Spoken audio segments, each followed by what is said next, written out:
Namaste people, and welcome to the tutorial on how to paint an acrylic starry night landscape, where I'll be teaching you how to recreate almost any watercolor or acrylic painting. Our procedure includes the following 3 steps. Step 1 is to study your reference closely and break it down to simpler layers like the background, foreground, details, etc., and the order in which these occur. Step 2 includes picking up your colors and coloring medium. I will be using a 30 by 40 cm pre-primed camel canvas, black, blue, red and loads of white acrylic paint. And now comes step 3, the task of painting or organizing the first 2 steps. I started with the obvious, that is blocking down the basic big shapes. It was a semicircle at the bottom of my canvas.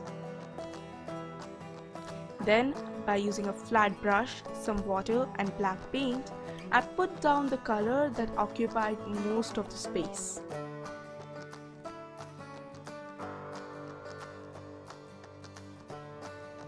However, I left some blank space where I knew I would have to put down some other color later on, so it was white over those areas. In my picture, I have an antelope or a deer with like really big antlers who is standing over a white to blue to black gradient sphere. I don't really know what that spherical thing is, but it looks magical, so I'm gonna paint it anyway. Making gradients is very simple though. All you have to do is slap down the colors that you want in your gradient next to each other, and with a little bit of water on your brush, go over the border of the colors in crisscross order. And voila, as by magic, your moist brush will do the trick for you. But make sure that the water or the paint on the brush is not flooding its bristles, else it will simply flow into each other and it will look really very muddy. Create another band of white over top and we are done with the style. Alright, now let's move on to the fun part, the clouds. But a disclaimer, ensure that the background is completely dried or else you will face the same problem as I did and your colors will not show up at all. It is essential that you let the initial layer dry before moving on to the next one, and this is precisely why we took our time in step 1 to break the picture into layers and in their chronological order. Alrighty, here are the actual do's now. Use some water to moisten the area where you want your cloud to be. Then take your blue paint and put it gently in a dotted slanting line just at the bottommost part of your cloud. Then throw some white paint on top of it and use the scrunched up tissue, a sponge brush or basically any porous thing that you can get to dab the colors together and diffuse it in the background to get a smoky look. Feel free to double or triple coat it if you feel the need and make several others of the sort. We will later proceed to add pink clouds with the same technique. So whilst we are filling up the space with clouds, let's talk about current events, shall we? If you haven't noticed still, which I doubt, the race of humans is right now struggling against the race of a microbe, and I've been grounded by my Prime Minister. So I can't really go out and buy stuff like paper and paint, and hence I'm currently working on finding ways of creating art from everyday art supplies.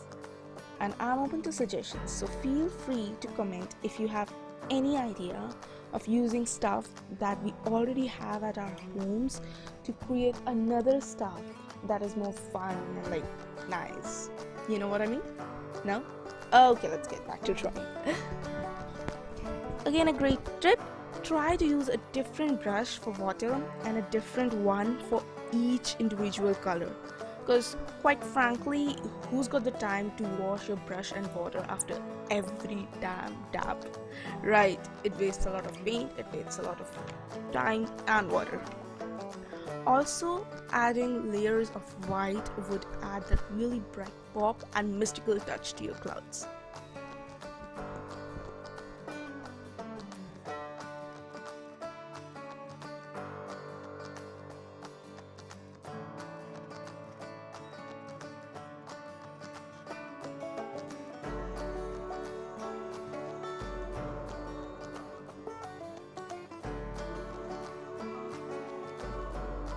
So once you're happy with the number and the size of clouds here and there, we shall proceed our next step.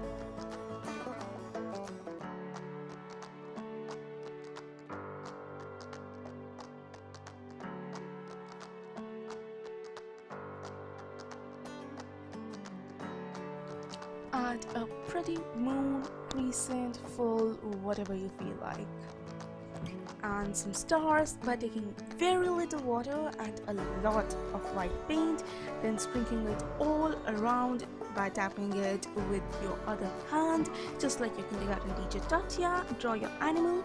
Now if you're an imminent beginner, I will suggest you sketching out the silhouette with a pencil first.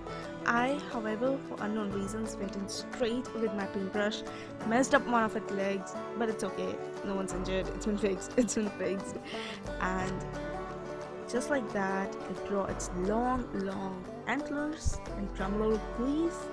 We are done with our masterpiece.